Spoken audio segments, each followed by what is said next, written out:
Alors j'écoute sur Radio Courtoisie un propos, on nous dit on ne connaît pas le futur mais on connaît le passé. Je ne suis pas d'accord. On connaît beaucoup mieux le futur qu'on ne le croit et on connaît beaucoup moins le passé qu'on ne le croit. On connaît beaucoup mieux le futur qu'on le croit parce que le futur n'est que la répétition du passé.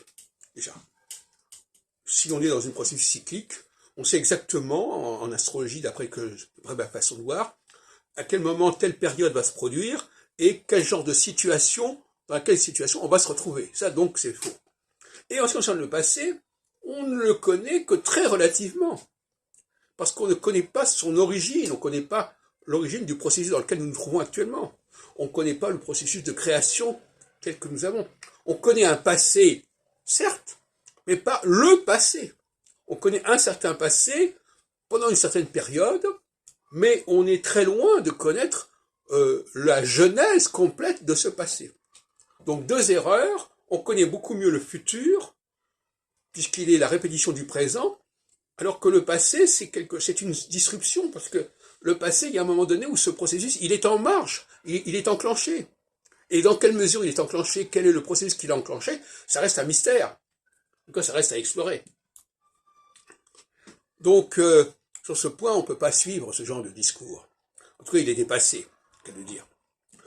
Alors, ce que je voulais dire par ailleurs, c'est que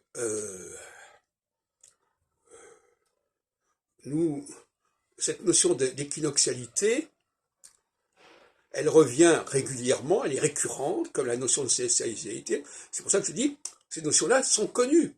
Alors évidemment, on ne va pas exagérer, on ne va pas dire ça va être exactement pareil que dans la période précédente. Ça, c'est des gens qui disent ça, ce sont des gens qui refusent, qui sont dans le déni de la cyclicité, en disant ah oui, mais ça ne sera pas pareil exactement. Ça sera dans la même ligne, ça sera le même problématique auxquelles des réponses nouvelles pourront être éventuellement données, mais il ne faut pas être très grand clair pour s'apercevoir que tout ce qui se passe dans les différentes périodes équinoxiales à travers le temps, ça se ressemble. Tout ce qui se passe dans les périodes solsticiales à travers le temps, ça se ressemble. C'est ce que j'ai écrit, la notion de ressemblance. Alors on peut toujours discuter de la ressemblance. On peut toujours dire, ah mais ça ne ressemble pas assez. Alors qu'est-ce qui permet de dire que deux choses sont semblables? Alors, si elles ne sont pas exactement identiques, on va dire qu'elles ne sont pas semblables. Voyez-vous la mauvaise foi jusqu'où ça peut aller?